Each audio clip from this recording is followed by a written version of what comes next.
আপনাকে কি করে ভালো না বাসি ইয়া রাসূলুল্লাহ। যখন আপনি আমাকে ভালোবেসেছেন সেই 1400 বছর আগে, যখন আপনি আমাকে মিস করতেন, আশা করতেন যেন আমার সাথে দেখা করতে পারেন, অথচ তখনও আমি জন্মই হইনি। সেদিন সাহাবীরা আপনার চোখে পানি দেখে বলল, ইয়া রাসূলুল্লাহ, আপনি কাঁদছেন কেন? আপনি বললেন, আমার ভাইদের খুব দেখতে ইচ্ছা করছে। সাহাবীরা বললেন, আমরা কি আপনার ভাই নই ইয়া রাসূলুল্লাহ? আপনি বললেন, না, তোমরা আমার সাহাবী। আমার ভাই হলো তারা যারা আমার পরে আসবে এবং আমাকে কখনো না দেখেও তারা আমাকে বিশ্বাস করবে। মৃত্যুশয্যায় শুয়ে আপনার অন্তরে এই চিন্তা ছিল যে আমাদের পরিণতি কি হবে। উম্মতি উম্মতি বলতে বলতে আপনি আপনার রবের নিকট ফিরে গিয়েছেন। আজ আমরা আপনার উম্মতের অংশ। বিশ্বজুড়ে আপাত দৃষ্টিতে আমরা হচ্ছি সবচেয়ে অপদস্থ, নিরুপায়, পরাজিত, লাঞ্ছিত, অথচ বাস্তবে আপনার উম্মতের অংশ হওয়া যে গোটা বিশ্বের সব সম্পদ পাওয়ার চেয়েও মূল্যবান ব্যাপার।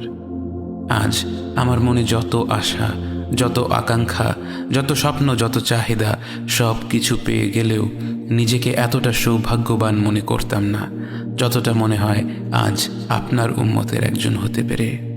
কাল হাসরের ময়দানে যখন গোটা মানব জাতি এক নবী থেকে আর এক নবীর কাছে ছুটে যাবে, আল্লাহ যেন বিচার প্রক্রিয়া শুরু করেন এবং প্রতিটি নবী নাফসি নাফসি বলে মানুষকে ফিরিয়ে দিবে।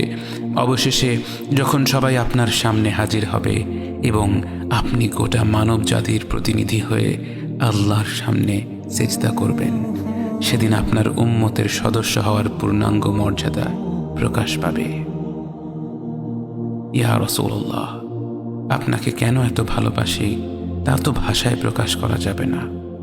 তবে যতটুকু ভালোবাসা আপনার প্রাপ্য ততটুকু তো আপনাকে ভালোবাসতে পারি না। কথায় আপনাকে যতটা ভালোবাসি, কাজে তো তেমন করে ভালোবাসতে পারি না।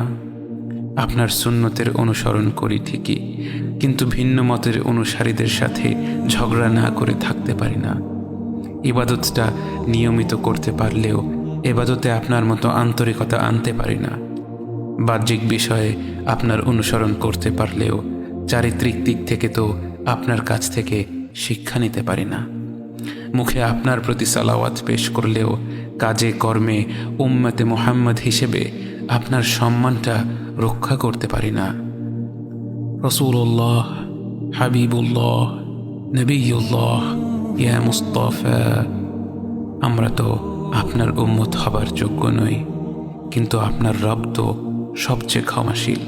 তিনি তো আমাদের যা প্রাপ্য তার চেয়ে অনেক বেশি অনুগ্রহ প্রদর্শন করতে সক্ষম।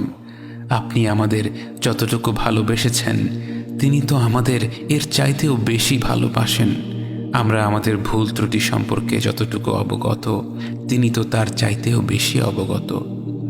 আমাদের রবের অনুগ্রহের দিকে তাকিয়ে অন্তরে আপনার প্রতি যতটুকু ভালোবাসা রয়েছে সেই ভালোবাসার দিকে তাকিয়ে আজ বুকে আশা বেঁধে রই, খুব শীঘ্রই আপনার দেখা পাবো ইয়া নবী আল্লাহ। খুব শীঘ্রই হাউদে কাউসারের পাড়ে আপনার হাতে তৃষ্ণা মেটাবো ইয়া হাবিব আল্লাহ। জান্নাতের নির্মল বাগানে অনন্তকালের যাত্রায় আপনার সঙ্গী হয়ে ঘুরে বেড়াবো ইয়া রাসূলুল্লাহ সাল্লাল্লাহু আলাইহি ওয়াসাল্লাম।